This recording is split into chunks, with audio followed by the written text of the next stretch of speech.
Bonjour et bienvenue à la laiterie de Lémence à Chambéry. C'est dans le Lot-et-Garonne que démarre pourtant l'aventure de la production de fromage à base de lait bio, chèvres, vaches et brebis. Cette fromagerie, dirigée par Bruno Inquimbert, devient rapidement le premier transformateur de lait de chèvre bio en France.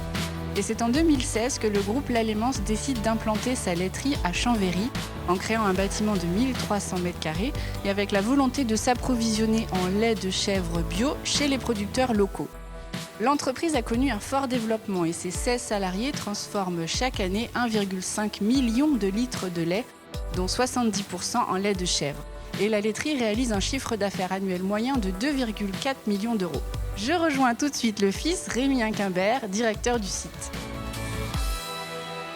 Rémi Inquimbert, bonjour. Bonjour. Merci de nous accueillir devant votre entreprise.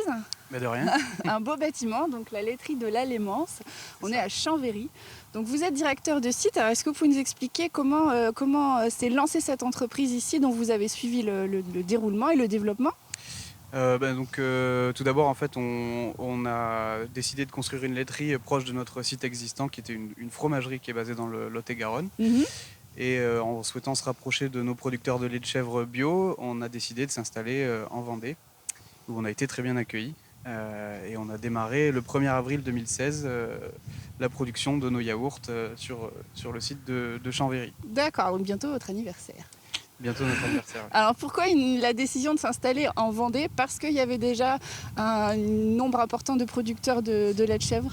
On avait quelques producteurs de lait de chèvre bio ici qu'on venait collecter, et on savait que c'était un terroir très prometteur en termes de développement de notre filière de lait de chèvre bio.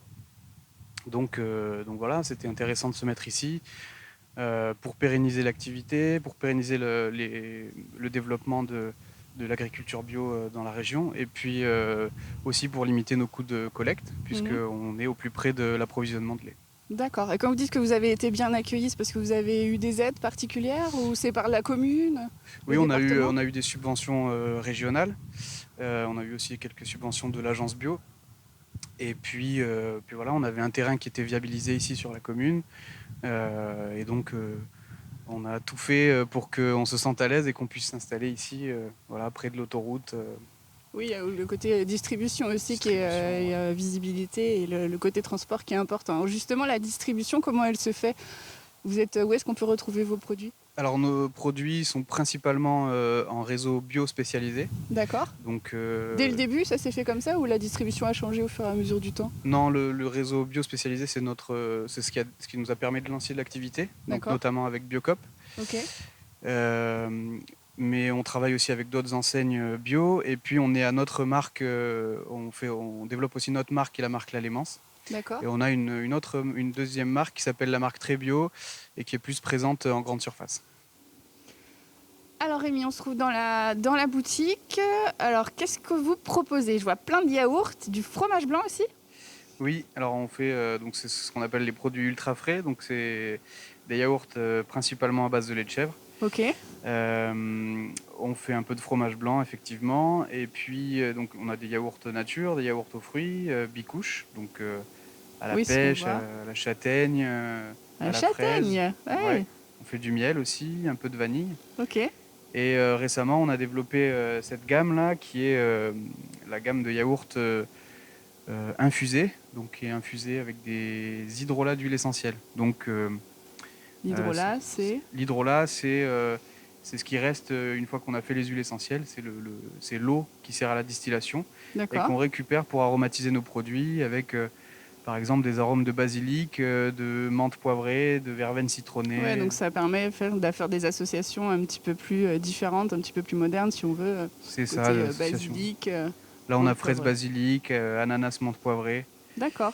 Donc tout ça c'est fabriqué ici. Ici, on ne fabrique que des yaourts, du lait, enfin que c'est déjà pas mal, des yaourts, du lait en bouteille ou en sachet, et du fromage blanc. C'est ça. Très bien, merci beaucoup Rémi. Je vous laisse, je vais aller rejoindre Alexandre Brosset qui est votre responsable de production, qui va nous expliquer un petit peu toutes les étapes de fabrication de ces produits, et puis je vous retrouve tout à l'heure. Tout à fait. Merci.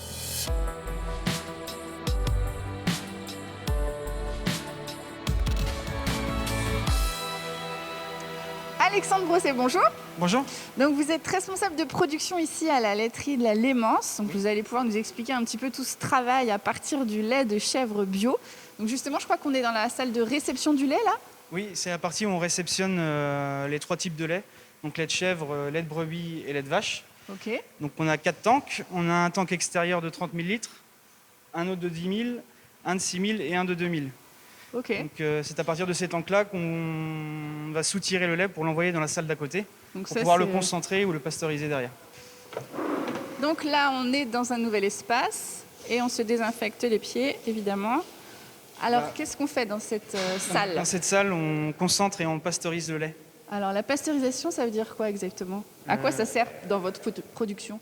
La pasteurisation, on vient chauffer le lait en fait à 93 degrés pour tuer les bactéries. Pour le yaourt, on va commencer par concentrer le lait. On l'envoie dans ce bac, Oui. on le filtre et on le renvoie vers les tanks qu'on a vu précédemment devant. Ok. Après cette partie-là, on va pasteuriser le lait dans le pasto qui est ici. Ok. Donc pour le yaourt, on va le chauffer à 93 degrés pendant 3 minutes et l'envoyer dans les cuves du côté de la maturation. D'accord. Et pour le lait, on va le chauffer à 73 degrés 30 secondes et on va l'envoyer de l'autre côté aussi dans les cuves de maturation. On arrive dans la salle qu'on appelle maturation. Ok. C'est- Les maturateurs dont on parlait tout à voilà, l'heure. c'est ici qu'on envoie le lait après pasteurisation Oui. et avant conditionnement en fait. Donc la maturation, qu'est-ce que ça veut dire? C'est le temps où finalement le lait va rester le plus longtemps dans Voilà. cette tank-là? Donc en fait, on a 2 façons de faire les yaourts. Soit on fait du yaourt brassé. Oui. Donc on va chauffer le lait à 44 degrés en cuve. Oui. Il va prendre la texture en cuve. D'accord. Ou là, on fait ce qu'on appelle les yaourts fermes. On va envoyer le yaourt liquide chauffé dans le pot Oui. et on va le mettre à l'étuve et il va prendre sa texture dans le pot. Donc là, on voit des gens qui travaillent derrière nous. Donc, qu'est-ce que c'est la partie Donc là, conditionnement? c'est la partie conditionnement yaourt Ouais. qu'on est en train de faire. Donc là, on est sur du yaourt ferme. Donc on envoie le lait liquide dans le pot chauffé à 47 degrés D'accord. avant mise à l'étuve. Voilà, donc ce matin, ils vont faire 1500 kg de ferme et cet après-midi, ils seront sur du brassé qu'on a mis en chauffe ce matin dans les 2 maturateurs qui sont derrière. D'accord. Donc ça, c'est une production qui se prépare au fur et à mesure des commandes, j'imagine. Oui, des on a les différents commandes qui tombent en milieu distributeurs. de semaine et on commence à préparer le lait le vendredi pour travailler le lundi. D'accord. Et combien de personnes travaillent avec vous là sur ce type de poste ou dans l'atelier en général? Vous êtes Sur combien? ce poste-là, ils sont 4. Une D'accord. personne à la conduite de machine et 3 personnes emballées derrière. D'accord. Ok. Donc ici, on arrive dans la partie conditionnement Ok. où on va mettre les cartonnettes sur les pots de yaourt et en carton. Mais là, On par va exemple, ça, c'est de nouveau un tank? Non, ça c'est l'autoclave, c'est pour stériliser les bouteilles de lait. Ah, On a d'accord. les bouteilles de lait qui arrivent ici, on les met en chariot Ok. et on rentre les chariots dans l'autoclave pour les stériliser à 120 degrés. Oui, parce que la machine qu'on a vue de l'autre côté, c'était pour les C'était le yaourts. conditionnement yaourt. Mais là, c'est le conditionnement, conditionnement boîte de lait, lait. ce côté-là. Alors, je crois que vous avez 2 types de conditionnement pour les bouteilles de lait. Enfin, pour le lait plutôt. On met le côté lait, bouteille oui. de plastique et le Soit- côté... Ou alors les sachets souples, les deuil pack. Oui, alors ça, c'est quoi l'idée en fait de ces sachets souples? C'est pour avoir moins de déchets. En fait, un coup que vous avez vidé votre deuil pack, il reste Très peu de déchets. voilà, et... très peu de déchets, ça prend pas de place dans les poubelles. Donc là, ici, on vient mettre les cartonnettes. Ouais. Donc soit de l'emballage par 4, soit de l'emballage par 2. Après, on met en carton et on paletise à côté. Donc là, on est sur du ferme. Donc on va le mettre sur palette et après, on le met à l'étuve au chaud pour que la Oui, texture c'est ce que vous prenne, disiez tout à l'heure, la texture se fait dans les tubes finalement, à Voilà. la différence de se faire dans la voilà, cuve la pour texture les est faite brasser. dans le pot, contrairement au brassé où c'est fait dans une cuve. D'accord, donc ça c'est un conditionnement et un emballage qui est entièrement manuel, hein, ce sont les deux Oui, jeunes tout est femmes manuel qu'on voit là ici, qui oui. font ça.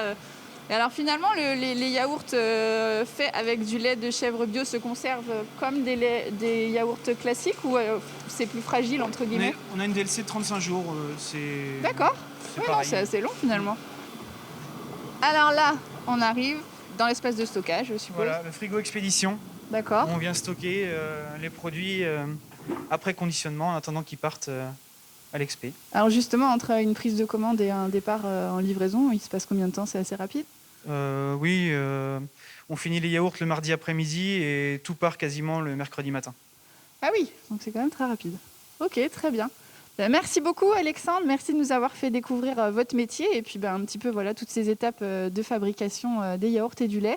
Je vais retrouver Rémi maintenant avec qui on va aborder la partie développement de cette entreprise. Merci à vous. D'accord, merci à vous. Au revoir.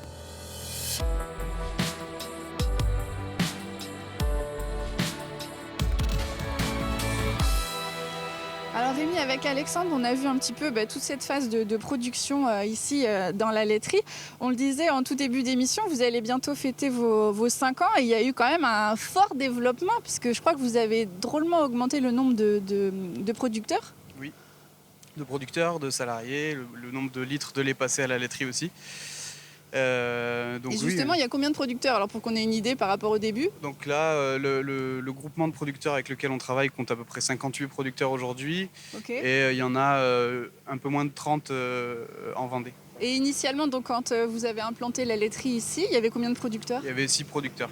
Oui, donc c'était votre papa à l'époque qui s'était installé là. Alors, mon père a monté la fromagerie dans le Lot-et-Garonne. D'accord. Et moi, je me suis chargé du développement de la laiterie ici. Ici, ok. Et alors, dans les développements que vous avez pour l'entreprise pour les années à venir, est-ce que vous pouvez nous en parler? Oui, donc là, on est en train de structurer une équipe marketing et une équipe commerciale en fait pour pousser nos produits à la marque La Lémence. Ok. Pour conquérir d'autres marchés en Europe, dépasser les frontières françaises ou pas forcément? Alors oui, un petit peu à l'export, mais aussi déjà bien s'occuper du marché spécialisé bio français pour être plus présent et plus représenté.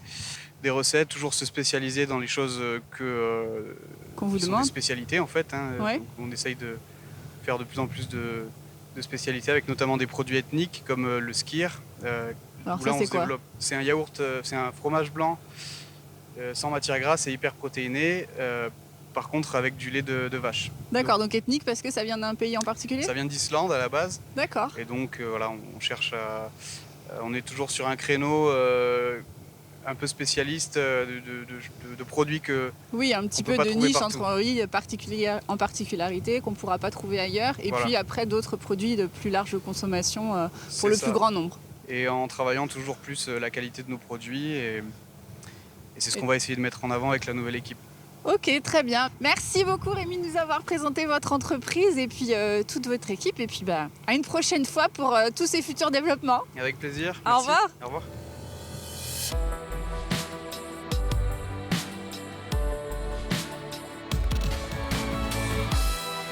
En implantant sa laiterie ici, Rémi Inquimbert a trouvé vraiment du soutien au niveau de la région et aussi beaucoup de producteurs de lait de chèvre bio contents de pouvoir justement écouler leur production. Et vous voyez, de nouveaux produits sont toujours en recherche. Merci à vous et à la semaine prochaine pour un prochain Mageco.